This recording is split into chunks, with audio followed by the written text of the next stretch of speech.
अस्सलाम वालेकुम जी, कैसे आप सब? आई होप सब ठीक हो गए। तो जी अज वेखो आप बनावांगे चाह ते नाश्ता नाल, यानी कि अंडा ब्रैड के नाल चाह बनावांगे। तो आप जिहड़े हैगे ना ते हुण इह जिहड़ा हैगा ना आप पानी रखिया हैगा उबलण वास्ते। ते खैर उबलण दी खैर कोई नहीं इन्नी लोड़। तो इहदे विच हुण आपां पावांगे पत्ती पा लैनी हैगी है। तुसीं हसबे ज़रूरत जिन्नी मर्जी पा सकदे हो। कोई तेज़ पींदा हैगा ते कोई नॉर्मल पींदा ते कोई उस तों घट्ट पींदा हैगा। ते असीं थोड़ी जी ना मतलब नॉर्मल पींदे हैगे। तो यह थोड़ी ज़्यादा बनानी सी, इस वास्ते ना थोड़ी जी ज़्यादा लग रही है, वैसे है नहीं इन्नी ज़्यादा। तो हुण इनू जिहड़ा हैगा ना आपां थोड़ा जिहा उबालांगे। तो फिर हुण इहदे विच पावांगे आपां चीनी। ए वेखो ज़रा हुण वेखो ज़रा चाह् विच चीनी पै गई। अपनी मर्जी दे नाल तुसीं चीनी भी पाओ जिन्नी तुसीं घट्ट पींदे हो या तेज़ पींदे होगे। तो आपां ते थोड़ी जी तेज़ पींदे हैगे। तो ओह जिवें हुंदा है ना पत्ती रोक के चीनी रोक के पत्ती ठोक के, ऐ होंदी है गल। तो वो ना फिर ज़्यादा हैगी ना चाह्, इस वास्ते तुहानूं लगदा होएगा कि ज़्यादा आपां चीनी ते पत्ती पा ली। हुण इहनूं थोड़ा जिहा उबाल के इहदे विच हुण आपां पा लिआ दुद्ध।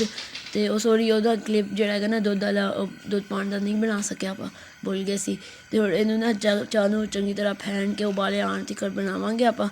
ते तुसीं ना नाल नाल चैनल नूं सबसक्राइब भी कर दिओ ते लाइक शेयर भी कर दिओ। कमेंट भी कर देना कि तुहानूं किवें दी लगदी साडी वीडियोज़ ते होर किवें दी चांह्दे हो तुसीं वीडियोज़ आपां लाइए इंदे उत्ते। ते नाले जिहड़ा हैगा ना सबसक्राइब करके ते बैल दे आइकन नूं ऑल ते क्लिक कर देना, ताकि हमारी नई आने वाली वीडियो ना तुहानूं बर वक्त मिल जावे ते हुण फ्री में देखने नूं मिले। तो हुण जिहड़ा हैगा ना जिहड़ी चाह् जिहड़ी साडी उबलण ते आ गई हैगी, ओह वेखो उबाले पै रहे ने इहनूं। तो हुण जिहड़ा हैगा ना नाल ही हुण आपां बना लैन्ने आं अंडा, ते नाले स्लाइस बना लैन्ने आं। वेखो ज़रा तवे ते आपां तेल पा लिआ हैगा। तो हुण इंदे विच आपां पावांगे अंडा ते नाले वेखो पहले 2 स्लाइस रख देवांगे आपां। स्लाइस रख दित्ते ने। हुण इन्हां नूं आपां गोल्डन होण तिकर बनावांगे जी। ना हुण इनूं आपां ने ना की करना हैगा, इहदे बाद हुण आपां अंडा बनावांगे। फिर उस तो बाद जिहड़ा हैगा ना इनूं सर्व करांगे। तो फिर तुसीं भी जा के मज़े दे नाल बनाना। दरअसल ना आपां सिर्फ खाना खुना थोड़ी ना खाई दा हैगा, ते आपां विच ना ओह् भी डेली रूटीन भी पा देई दी होंदी है।